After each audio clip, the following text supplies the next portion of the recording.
സൂര്യേന്ദ്ര ടാരോട്ടിലേക്ക് ഏവർക്കും സ്വാഗതം. ഇന്ന് നമ്മളിവിടെ നോക്കുന്ന റീഡിംഗ് ഭരണി നക്ഷത്രത്തിൻ്റെ മെയ് 2025 പ്രഡിക്ഷൻസ് ആണ്. ഒരു നിമിഷം കണ്ണടച്ച് പ്രാർത്ഥിച്ചുകൊണ്ട് നമുക്ക് കാർഡുകൾ എടുക്കാം. ഈ ചാനൽ ആദ്യമായിട്ടാണ് കാണുന്നതെങ്കിൽ സബ്സ്ക്രൈബ് ചെയ്യാനും കമൻറ്റ് ചെയ്യാനും ലൈക്ക് ചെയ്യാനും മറക്കരുത്.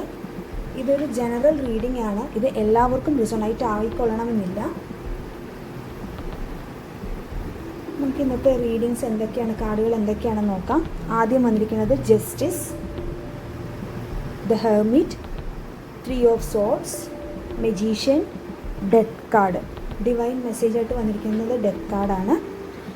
ആദ്യത്തെ കാർഡ് ജസ്റ്റിസ് എന്ന കാർഡ് സൂചിപ്പിക്കുന്നത് നിങ്ങളുടെ കർമ്മം സത്യയുക്തവും നീതിയുക്തവുമാണെങ്കിൽ നിങ്ങൾക്ക് നീതി ലഭിക്കുമെന്ന് കാർഡ് സൂചിപ്പിക്കുന്നു. അതായത് നിങ്ങളുടെ കർമ്മം അനുസരിച്ചാണ് നിങ്ങളുടെ ഫലം എന്നാണ് ഈ കാർഡ് സൂചിപ്പിക്കുന്നത്. നിങ്ങൾ മറ്റുള്ളവരോട് നീതി പുലർത്തിയിട്ടില്ല എങ്കിൽ നിങ്ങൾക്കുള്ള ഫലവും നീതിയുക്തമായിരിക്കില്ല എന്നും കൂടി ഈ കാർഡ് സൂചിപ്പിക്കുന്നു. ധനപരമായിട്ടൊക്കെ നല്ല ഇടപാടുകളൊക്കെ നടത്താൻ നിങ്ങൾക്ക് കഴിയും. പക്ഷെ ഒരു സംരംഭകരൊക്കെ ആണെങ്കിൽ അത് ചിന്തിച്ച് വേണം മുമ്പോട്ട് പോവാൻ എന്നും സൂചിപ്പിക്കുന്നു.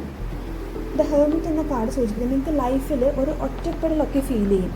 ഈ സമയം നിങ്ങൾക്ക് ആത്മീയത, ദൈവിക കാര്യങ്ങൾ ഒക്കെ ആയിട്ടൊരു കണക്ട് ചെയ്യാനും ഒക്കെ പറ്റുന്ന ഒരു സമയമാണ്. നിങ്ങളൊരു സ്വയം ആത്മപരിശോധന നടത്തേണ്ട സമയം കൂടിയാണിത്. നിങ്ങളുടെ പ്രവൃത്തികളെ പറ്റിയും ഒക്കെ ഒരു ആത്മപരിശോധന ആവശ്യമാണെന്ന് ഇവിടെ കാർഡ് സൂചിപ്പിക്കുന്നു.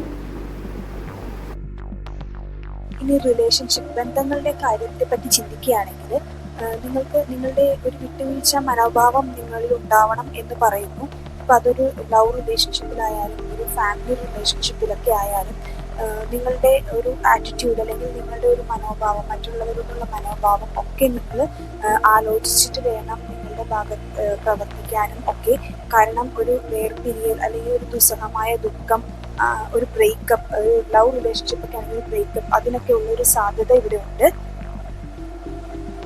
ഇനി മജീഷ്യൻ എന്ന് പറഞ്ഞ കാർഡ് നിങ്ങളുടെ ലൈഫിൽ നിങ്ങൾക്ക് നിങ്ങളുടെ ഒരു മുന്നോട്ടുള്ള യാത്രയ്ക്ക് വേണ്ട, അതിന് നിങ്ങളുടെ ഒരു സക്സസ്സിന് വേണ്ട എല്ലാ കാര്യങ്ങളും നിങ്ങൾക്ക് ചുറ്റിലുമുണ്ടെന്ന് ഓർമ്മിപ്പിക്കുന്നു. നിങ്ങൾ ആ അവസരങ്ങളും റിസോഴ്സുകളും ഒക്കെ യഥാവിധി ഉപയോഗിക്കണമെന്നും പറയുന്നു.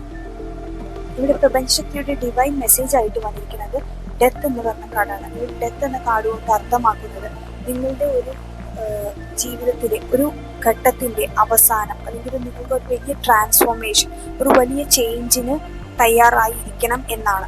ചിലപ്പോൾ ആ ഒരു വലിയ ചേഞ്ച് എന്ന് പറയുന്നത് കുറച്ച് ദുഃഖകരമാണെങ്കിലും ചിലപ്പോൾ അത് നിങ്ങളുടെ ഒരു നല്ല നാളേക്ക് അല്ലെങ്കിൽ ഒരു വളർച്ചയ്ക്ക് വേണ്ടിയുള്ള ഒരു മാറ്റം ആയി മാറാനുള്ള ഒരു സാധ്യതയാണ് ഇവിടെ സൂചിപ്പിക്കുന്നത്. ഇതോടെ ഈ കാർഡ് റീഡിംഗ് ഇവിടെ പൂർണ്ണമാകുന്നു. ഏവർക്കും ഒരു ശുഭദിനം ആശംസിക്കുന്നു.